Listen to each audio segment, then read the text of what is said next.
আমার একটা কল আসে জামাতে, ভিডিওটা 2 টুকরা হয়ে গেছে। এখন ছোট ছোট করে আমি ভিডিওটা আপনাদেরকে দিব। আমাদের ব্যাগের হ্যান্ডেল লাগানো হচ্ছে, একটা পাশ সবুজ পাশটা ভিতরে, আর উপরের পাটটা তো দেখতেই পাচ্ছেন। 2টা পাশ করার সময় সমান্তরাল দেখে লাগাইতে হবে। 2টা পাশ লাগানোর জন্য সেলাই পরে গাম লাগানো হচ্ছে, চারপাশে ভালো করে গামটা লাগানো হচ্ছে। আমাদের এটা লাগানোর শেষে আবার এটাতে গাম লাগানো হচ্ছে। বডি পার্টের সাথে গ্যাজেট কিভাবে লাগানো হচ্ছে দেখেন। 2 পাশে আগে হ্যাঁ, ওইটাও বলেছি ম্যাডাম। কর্নারটা কিভাবে ভাঙতেছে দেখেন, ভাঙাটা আমাদের শিখতে হবে ভালো করে, লক্ষ্য করেন।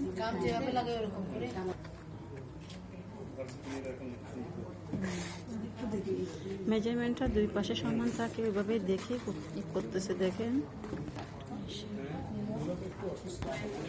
এক পাশটা গ্যাজেট লাগানোর পরে সেলাই করা হচ্ছে, কারণ সেলাই করার সুবিধাতে আমরা একটা পাশকে ধরে ধরে আমরা সেলাইটা করে তারপরে দ্বিতীয় পাশটা সেলাই করা হবে।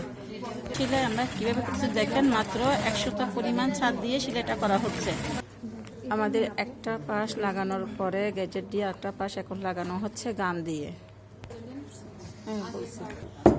প্রথম পাটটা যেভাবে লাগানো হয়েছে দ্বিতীয় পাটটা ওইভাবে লাগানো হচ্ছে। মেজারমেন্টটা চারপাশ ঠিক আছে কিনা এটা দেখার জন্য দেখেন, আমরা কাজটা করার সময় ছোট ছোট টিপসগুলো খেয়াল রাখবো। ঠিক থাকবে।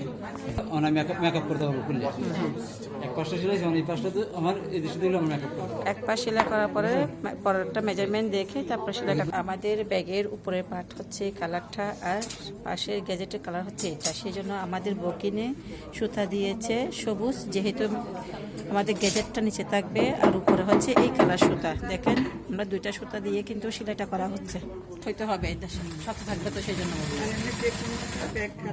আমাদের ব্যাগ রেডি হয়ে গেছে। দেখেন চারপাশ সেলাই করা হচ্ছে।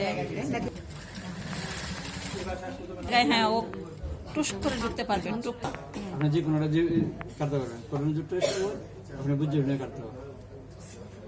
দেখাইলাম আমি যে কোনো যেভাবে গ্যাজেট লাগানোর কথা বলতেছে। গ্যাজেটটা আপনাকে হাত রাখতে হবে, তো সেজন্য তো চিংয়ের পাশে নোটটা কিভাবে দিচ্ছে দেখেন। গ্যাজেটের সাথে কালার কম্বিনেশন রেখে চিংয়ের পাশে আমরা যখন যে কালারে কাজ করব সুতাটার সাথে সাথে সেই কালার চেঞ্জ করে নিব। দেখেন এখন 2 পাশে যেহেতু আমাদের কাজটা হচ্ছে